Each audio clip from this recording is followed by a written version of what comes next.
So we're trying to calculate the revised daily room rate. So basically what we'll be doing is we'll be taking equal the daily room rate minus this value multiplied by 7.5% percentage value. Pressing enter. So it's going to come down to 48.49. So basically what we did was we took the daily room rate minus 7.5% times the daily room rate. Okay, so the discount amount, the revised amount for the room after the 7.5% discount is going to be 48.89.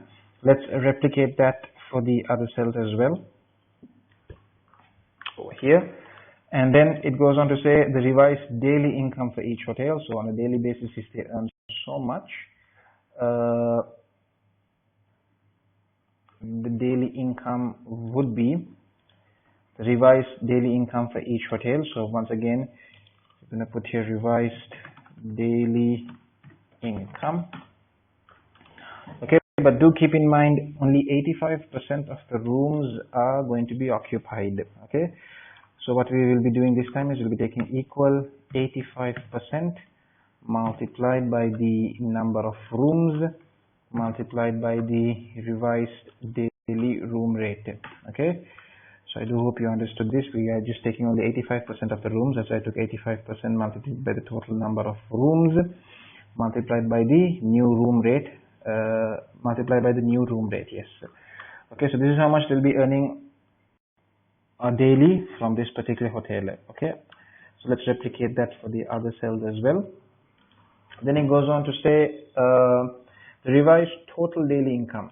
Okay, so the total daily income will come right at the bottom, equal sum open brackets, and we simply select these values from here all the way up to here, and we close our brackets, make sure it's closed, and press enter.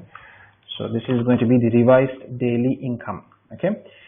Then it goes on to say Resave Task A2, the Resave Task A2, and then it goes on to say Task A2C goes on to say enter suitable labels for each column in which you have entered formula in Task A2A and A2B, which we already did at the beginning itself. As we went along, we kept putting suitable titles for each of the columns.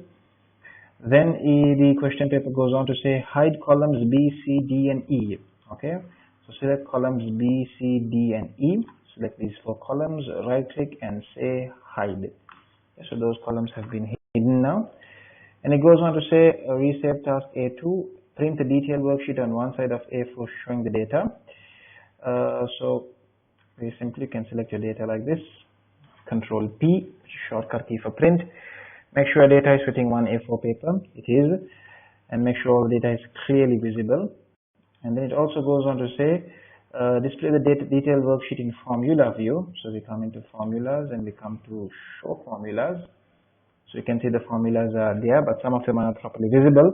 So you just click on this and then just double click on one of these columns. Automatically all of them fit enough, but the problem is B, C, D, and E have come out. Do not forget to hide them. Right click, hide. And now let's try printing them. Control P.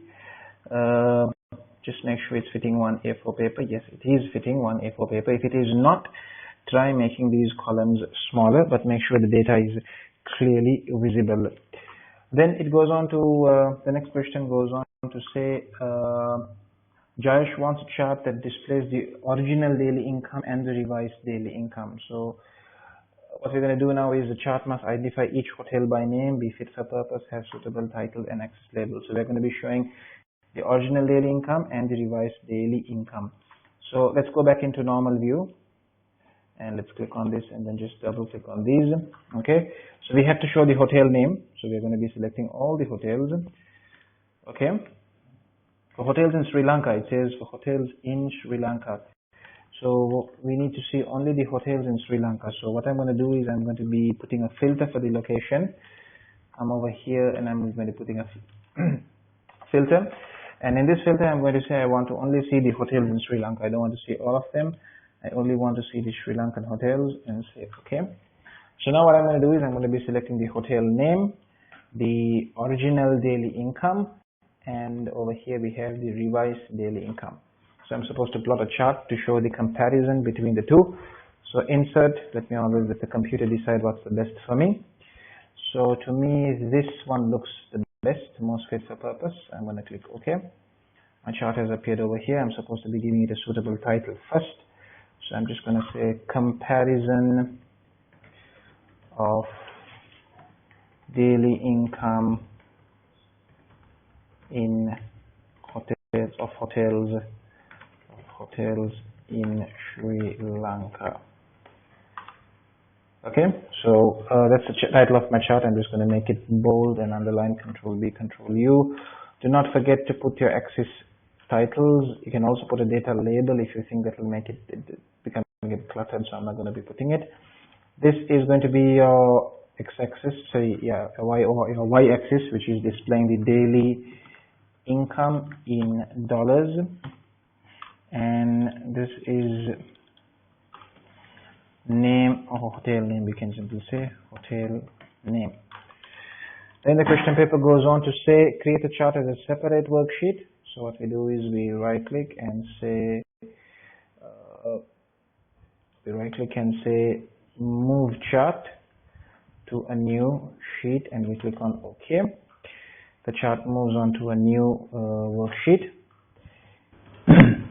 And over here you're supposed to be putting the footer, as the question paper says. It says over here in the task A3 your name, candidate number, and the number in the footer. So we come to insert and we come to text, header and footer, come to custom footer, and we do type over here. What are we supposed to type? We're supposed to type task A3, your name, candidate number, and center number.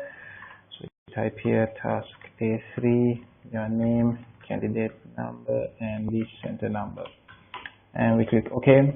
Okay, so right now it's not visible over here, but if you do go to print preview, I can always see your footer is clearly visible over there. Then the question paper goes on to say save the spreadsheet as task A3.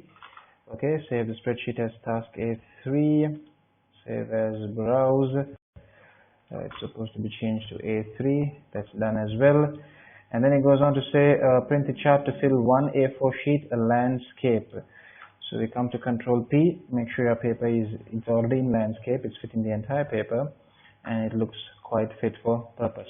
Okay, so that's the end of the sample assessment material 1 paper.